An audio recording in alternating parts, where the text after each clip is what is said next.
Tejido subcutáneo. ¿Qué es? Fascitis necrosante. ¿Qué abarca? Tejido muscular. ¿Qué tiene que hacer? Desbridamiento quirúrgico.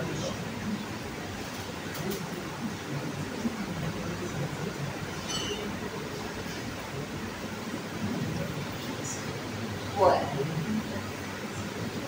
Eso fue un spoiler con todos. Es un spoiler para la prueba. Estreptococcus galactiae. ¿Tiene varias patologías? No tiene varias patologías, son 3 nada más. ¿Cuáles son? Enfermedad neonatal, ¿qué puede ser? De inicio precoz e inicio tardío.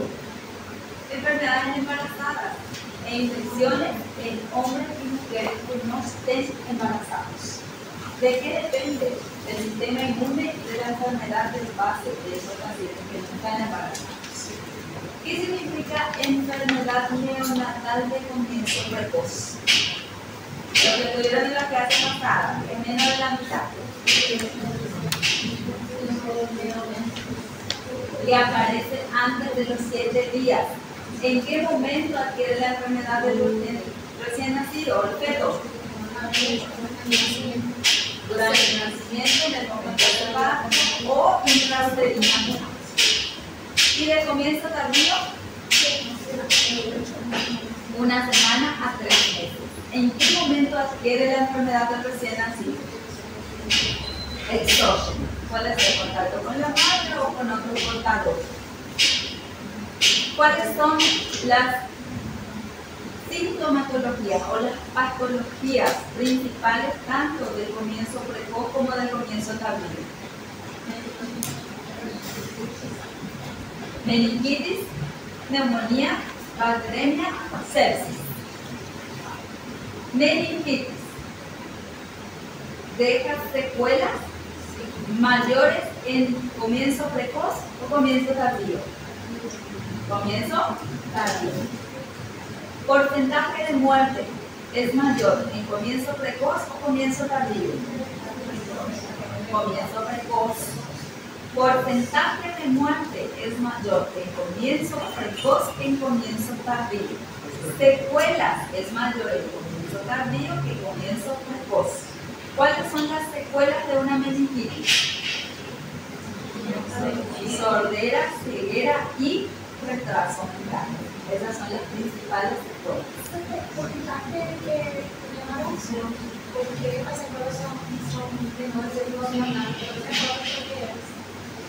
Bueno, ¿de qué depende que se desarrolle la enfermedad? Del sistema de complemento. Del sistema de complemento. ¿Por qué normalmente ellos no llegan a padecer de estos procesos infecciosos dentro del útero? Porque están protegidos por los anticuerpos maternos. Cuando salen, ya no están protegidos por los anticuerpos maternos. Y fisiológicamente los neonatos no tienen el sistema de complemento desarrollado. Por ese motivo, que la infección en ellos suele ser grave. ¿Por qué? Porque el sistema de complemento no se encuentra desarrollado.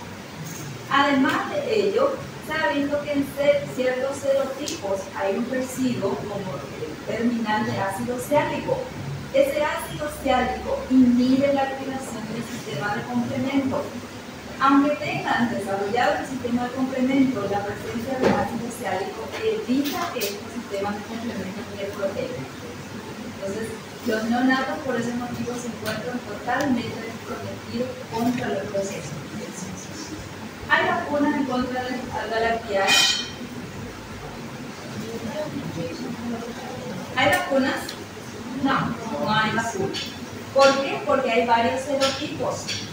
1A, 1B, 2, 3, 4, 5, 6, 7 y 8. ¿Cuáles causan patologías en seres humanos? 1A, 1B, 2, 3 y 5. ¿Cuáles causan patologías en neonatos de inicio precoz? 1A, 3, 5 y el 1B también. ¿Cuáles causan patologías en el comienzo tardío? El 3. ¿Cuáles causan patologías en personas con inmunidad de base deprimida o que tengan enfermedad de base?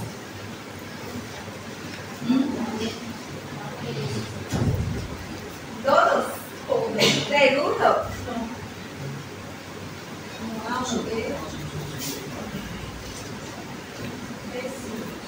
¿Tres? Sí. Entonces, para que cause patologías, el sistema inmune tiene que estar deprimido o el paciente tiene que tener enfermedad de base. ¿Qué patologías pueden causar a personas inmunodeprimidas o con enfermedad de base?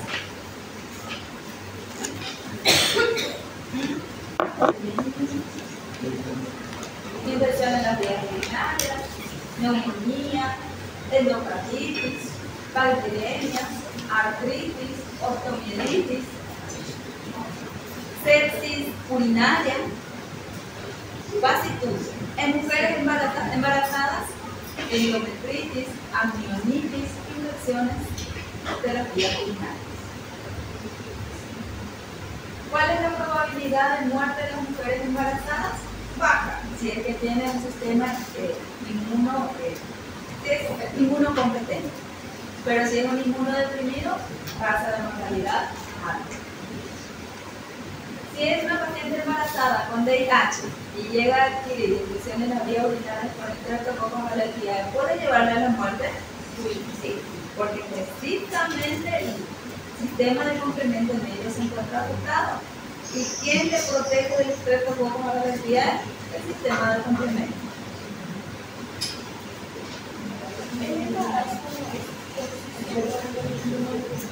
Es por sí solo, pero el sistema de complemento está muy involucrado en eso.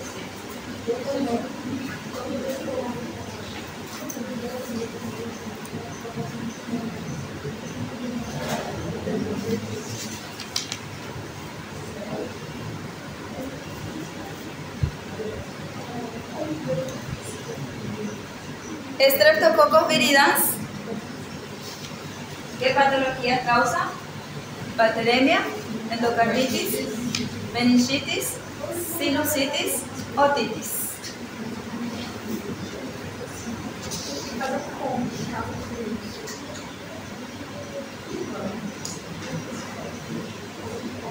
El Streptococcus pneumoniae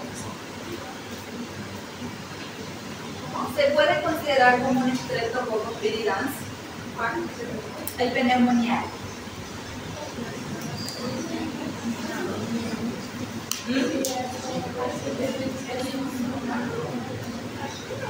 El viridans, no.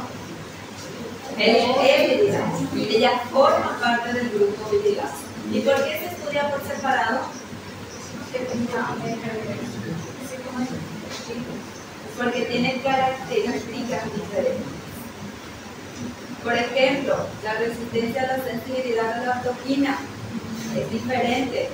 Además, el pneumoniae tiene cápsula, tiene características distintivas, pero forma parte de los Streptococcus viridans. Por eso es una bacteria alfa hemolítica. Si ustedes se fijan en el cuadro donde tienen todos los grupos viridans, el Streptococcus pneumoniae es una subespecie del grupo viridans. Forma parte del grupo viridans. Solo que tiene características distintivas y por ese motivo se lo estudia por separado.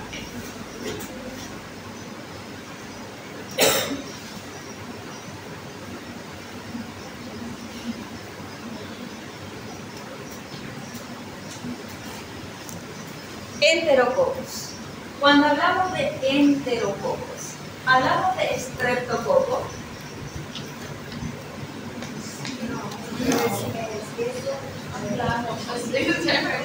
Hablábamos de estreptococos. Los enterococos formaban parte de los estreptococos del grupo D. Por eso que los libros los citan como enterococos del grupo D. ¿Por qué pasó a denominarse enterococos y forma parte de un grupo separado? Porque tiene características diferenciales de los estreptococos.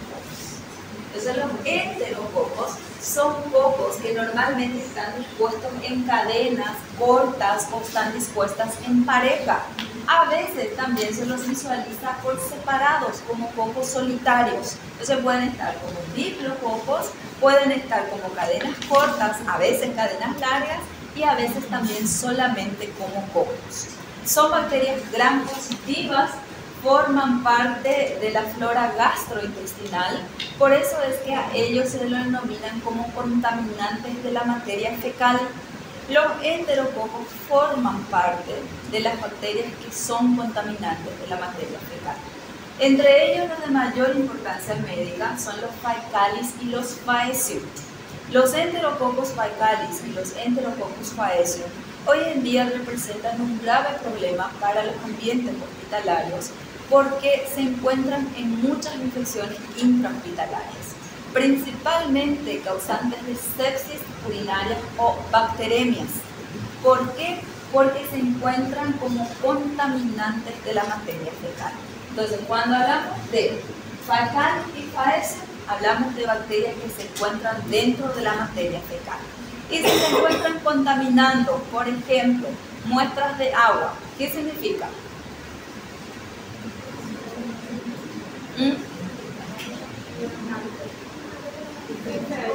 Que tiene feces, que no es apto para consumo. ¿Qué pueden llegar a causar? Bacteremias, meningitis, infecciones en las vías urinarias. En los hospitales, los Enterococcus faecalis y Enterococcus faecium que se encuentran hoy en día son resistentes a vancomicina. Y la vancomicina es uno de los antibióticos más utilizados para las infecciones graves. ¿Qué sucede entonces si la bacteria es resistente a la vancomicina? ¿Serviría la vancomicina para su tratamiento? No. Casi siempre los pacientes que llegan a adquirir bacteremias, endocarditis, infecciones en las vías urinarias como consecuencia del Enterococcus faecalis o faecium en el ambiente hospitalar llegan a ser resistentes a vancomicina y el tratamiento en ese caso es muy difícil. Casi siempre llegan a la muerte como consecuencia. Patogenia. ¿Cuál es su principal factor de virulencia? Formación de biopelículas. Tienen también proteínas de adhesión. Si tienen proteínas de adhesión, esas proteínas van a servir para adherirse al huésped, introducirse en el huésped y colonizar el huésped. Tiene hemolicinas y gelatinasa. ¿Qué hace estas hemolicinas? Dañan o destruyen leucocitos, eritrocitos, plaquetas. Cuando hablamos de hemolicinas, estamos hablando de proteínas que se encargan de destruir células hemáticas. ¿Y cuáles son las células hemáticas? Eritrocitos, leucocitos, plaquetas. Tiene también resistencia antimicrobiana y su principal resistencia hoy en día que se ve es la resistencia a vancomicina que le permite sobrevivir en los ambientes hospitalarios.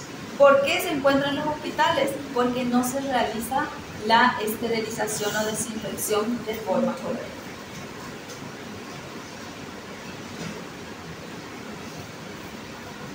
¿Dónde se encuentran? Ya les había dicho que forma parte de la microbiota normal intestinal.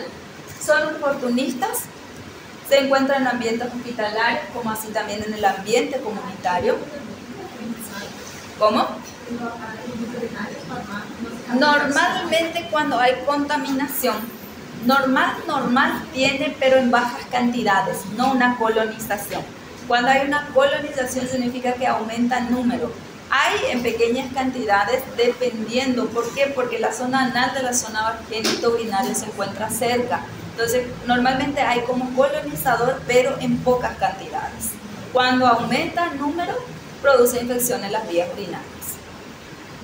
Factores de riesgo, hospitalización prolongada, porque cuanto más tiempo el paciente se encuentra en el ambiente hospitalario, mayor es la probabilidad de que ella adquiera el agente infeccioso. Uso de antibióticos de amplio espectro, que va a reducir el número de microorganismos normales y por lo tanto va a aumentar la cantidad de microorganismos que sean patógenos. Uso de inmunosupresores. Estos inmunosupresores, ¿qué hacen? Reducen la respuesta inmune. Y al reducir la respuesta inmune, todos los microorganismos que sean oportunistas se aprovechan del proceso para poder producir la invasión. Y tienen alta resistencia a antibióticos, incluyendo la vancomicina. Diagnóstico. Primer medio de cultivo que se utiliza tiene que ser agar, sangre. ¿Para qué agar sangre? Porque se tiene que verificar la hemólisis producida por la bacteria. Si yo tengo una bacteria que no produce hemólisis, ¿cuáles pueden ser? En agar sangre. Si yo tengo formato de streptococos o diplococos.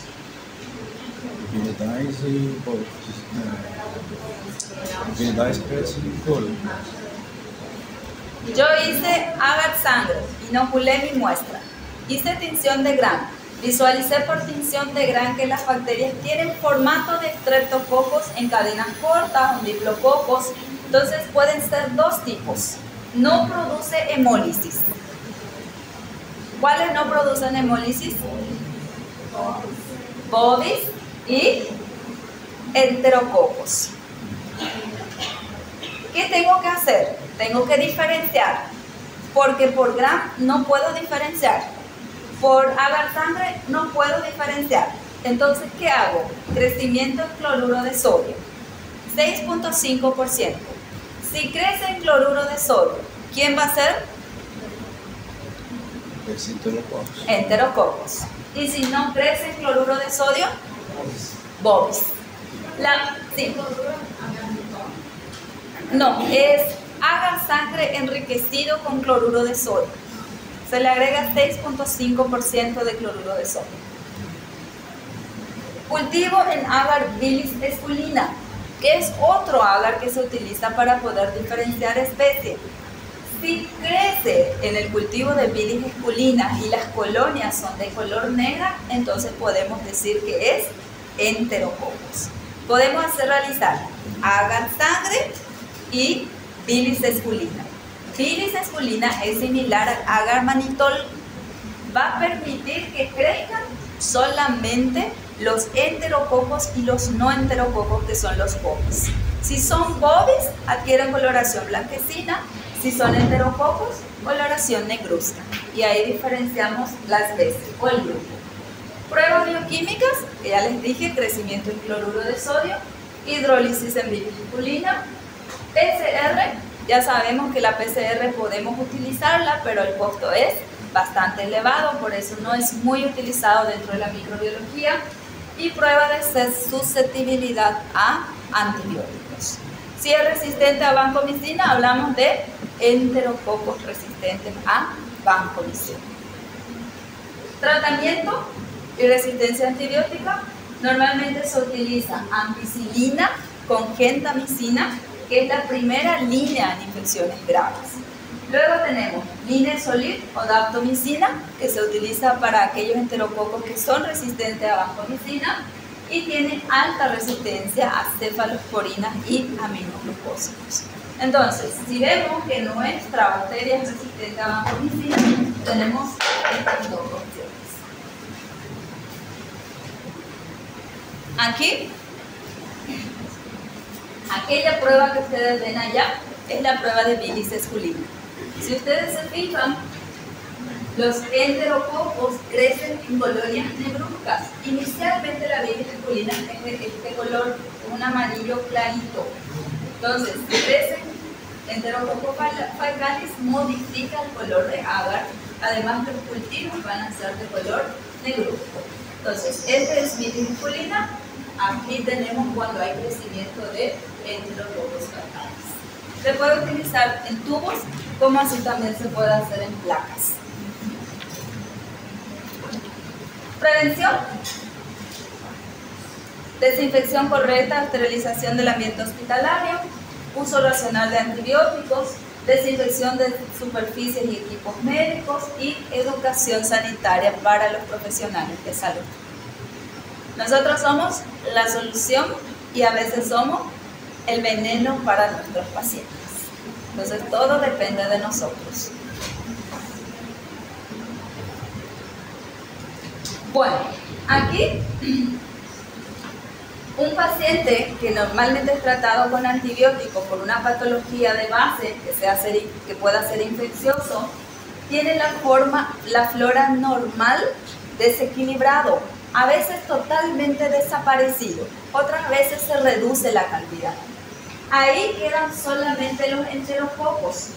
Estos enterococos se pueden adherir a los catéteres o a otros procesos invasivos. Puede llegar a causar infección urinaria, puede llegar a causar bacteremia, puede llegar a causar endocarditis. Entonces, el uso de catéteres puede llevar a la infección bacteriana causada por enterococos rectales. ¿Qué pasa si nosotros nos vamos al baño, realizamos nuestras necesidades, después venimos a manipular un catéter? Contamina. ¿Dónde se encuentra? En la zona intestinal. Entonces, ese que es nuestro, estamos transmitiendo a nuestro paciente. ¿Sucede? Sí sucede. Aunque digan no puede ser que suceda. Hay lugares donde sucede.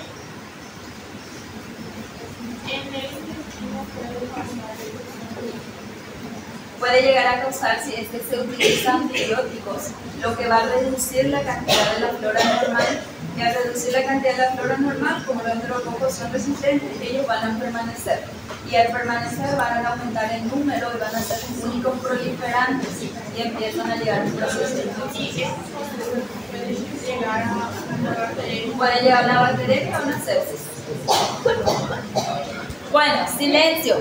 Recuérdense que esta bacteria es oportunista. ¿Qué significa eso? Que se aprovecha del sistema inmune del paciente. Si yo estoy utilizando un antibiótico de amplio espectro, ¿qué va a hacer este antibiótico? Va a reducir mi número de colonizadores. ¿Qué bacterias buenas? ¿Quiénes van a proliferar?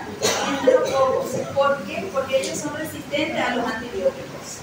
Si son resistentes a los antibióticos, ellos proliferan. Y al proliferar, ¿qué va a suceder? A partir de ahí pueden llegar a la sangre, pueden llegar a las vías urinarias y de ahí causar bacteremia, endocarditis, sepsis y muerte del paciente. Entonces, todo depende del sistema inmune para que se desarrollen las patologías causadas por él.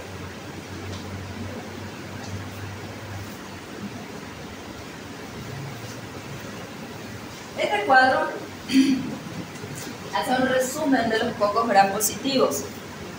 Los cocos gram positivos son aerobios, son catalasas positivos, catalasas negativos. Los catalasas positivos son los estafilococos, los negativos son los streptococos y los enterococos. Los streptococos pueden ser alfa hemolítico, beta hemolítico, gamma hemolítico. Los alfa hemolíticos, sensibles a toxina, neumococo, resistentes, viridans. Beta hemolíticos, sensibles a vacitracina, diógenes, que es del grupo A, resistentes a vacitracina, del grupo B. ¿Quién es del grupo B? A galactia. Los C y D son los de menor importancia médica. Luego tenemos los que producen gamma hemólisis, los no hemolíticos. ¿Quiénes son? Grupo D. ¿Quiénes están dentro del grupo D? Enterococos y no enterococos. Los enterococos crecen en cloruro de sodio y los no enterococos no crecen en cloruro de sodio. Entonces ese cuadro hace un resumen de lo que son cocos gram positivos.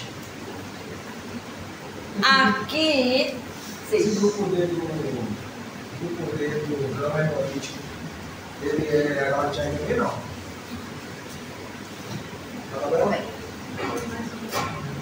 Aquí, Sí, ese que é o grama. gamma hemólisis son los que no producen hemólisis. ¿Y quiénes no producen hemólisis? Qual exemplo? Enterococo y no enterococo. Então, todos são grupo D. Sí. Todos são grupo D. Todos son grupo D. Recuérdense que anteriormente el enterococo era del grupo D. Entonces algunos cuadros todavía lo tienen como si fueran streptococos, pero hoy en día son un grupo aparte. Sí.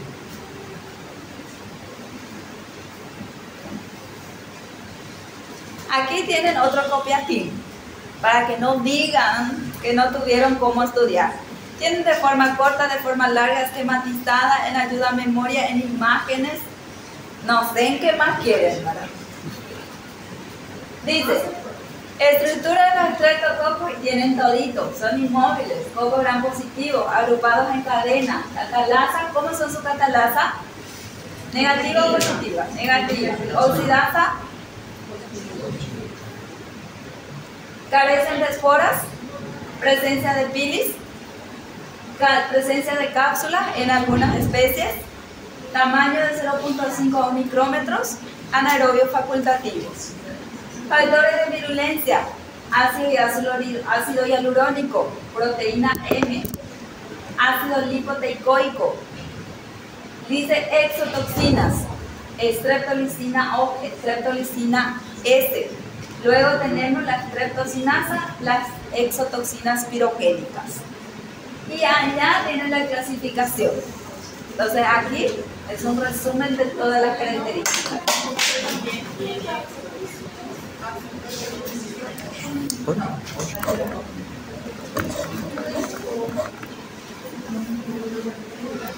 Bueno, aquí dice, el diagnóstico precoz es fundamental, hay que ocuparse, no preocuparse. No tiene que haber una alarma generalizada cuando hay una invasión de microorganismos. Entonces, ¿de qué depende que se desarrollen las patologías? Sistema inmune y enfermedad de base. Y aquí, para terminar, sí. Oxidasa negativa, sí. Catalasa negativa. Oxidasa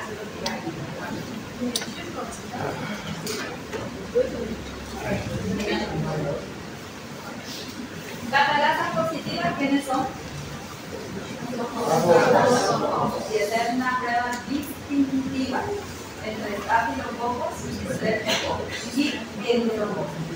Ya saben que hablamos de enterococos, pero que en realidad era una subclasificación de los enterococos. Bueno, ahora van a tener tiempo de realizar sus casos clínicos y preguntar todo lo que quieran, aquello que quieran hacer. Los que no quieran hacer ya están liberados. Voy a llamar la lista y eso ya depende de ustedes. Todos los que quieren contestar algo sobre los casos clínicos se quedan para hacer sus consultas. Si querés la prueba,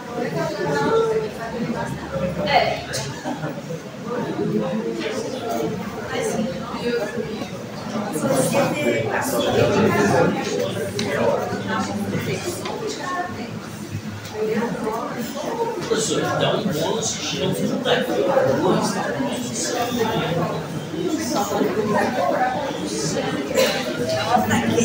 O senhor está vendo que está muito.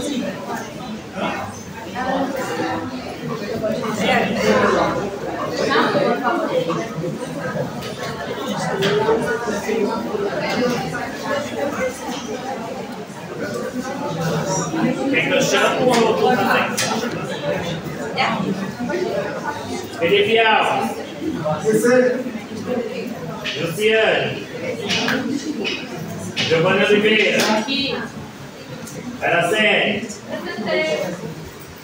João Victor. Ituru.